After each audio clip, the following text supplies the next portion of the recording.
కాంగ్రెస్ పార్టీకి మాజీ మంత్రి జీవన్ రెడ్డి రాజీనామా చేశారు. బండారి గార్డెన్స్ లో అనుచరులతో జీవన్ రెడ్డి సమావేశమయ్యారు. అభిమానులు, కార్యకర్తల సమక్షంలో రాజీనామా ప్రకటన చేశారు. 4.5 దశాబ్దాల కాంగ్రెస్ అనుబంధానికి జీవన్ రెడ్డి గుడ్ బై చెప్పారు.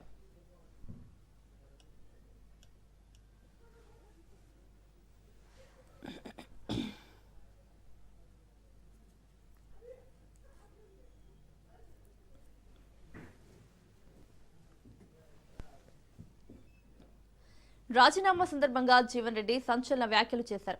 తనకు ఏ గుర్తింపు లేకుండా అణగదొక్కాలని చూస్తున్నారని ధ్వజమెత్తారు. తనకు పోరాటం కొత్త కాదని, చంద్రబాబు, కేసీఆర్ తో పోరాడారని తెలిపారు. ఇప్పుడు రేవంత్ రెడ్డితో పోరాడతానన్నారు జీవన్ రెడ్డి.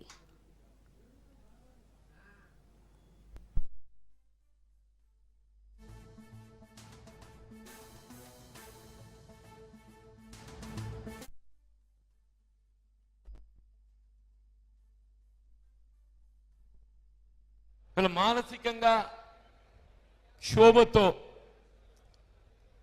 అంటే నా రాజకీయ జీవితంలో ఇటువంటి ఒక సమావేశం ఏర్పాటు చేసే పరిస్థితి ఏర్పడుతుందని చెప్పని ఇప్పుడు ఊహించలే, భావించలే. కానీ దురదృష్టం, విధి లిఖితం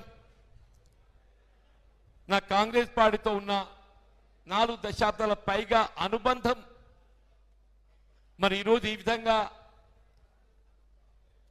దూరమయ్యే పరిస్థితి రావటం ఏదైతుందో నేను దీని ఒక దురదృష్టకరమైనటువంటి ఒక సంఘటనగా, జీర్ణించుకోలేని పరిస్థితులలో కొన్ని సందర్భాలలో మనకు మన ఇష్టానికి భిన్నంగానైనా కానీ కొన్ని నిర్ణయాలు తీసుకోవాల్సి వస్తుంది. మరి మీరు నాకు ఈ సుదీర్ఘ ప్రజా జీవితం 4 దశాబ్దాల పైగా తోడు నిలిచిండ్రు, ఈ స్థాయికి ఎదగడానికి తోడ్పడ్డారు. ఇలా కాంగ్రెస్ పార్టీ నాయకుడిగా కేవలం జగిత్యాల ప్రాంతానికేనే కాకుండా రాష్ట్ర స్థాయిలో గుర్తింపు పొందేటువంటి అవకాశం నాకు మీరు కల్పించిందని చెప్పండి. అటువంటి అవకాశాన్ని వల్ల మనం వీడడం అనేది ఎవరం కూడా కోరుకోమో, జీర్ణించుకోలేమని చెప్పంటున్నాను.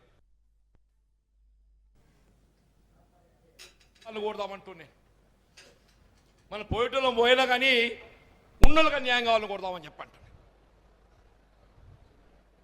దయచేసి నేను మరొక్కసారి నేను సమర్పించబోతున్న రాజీనామా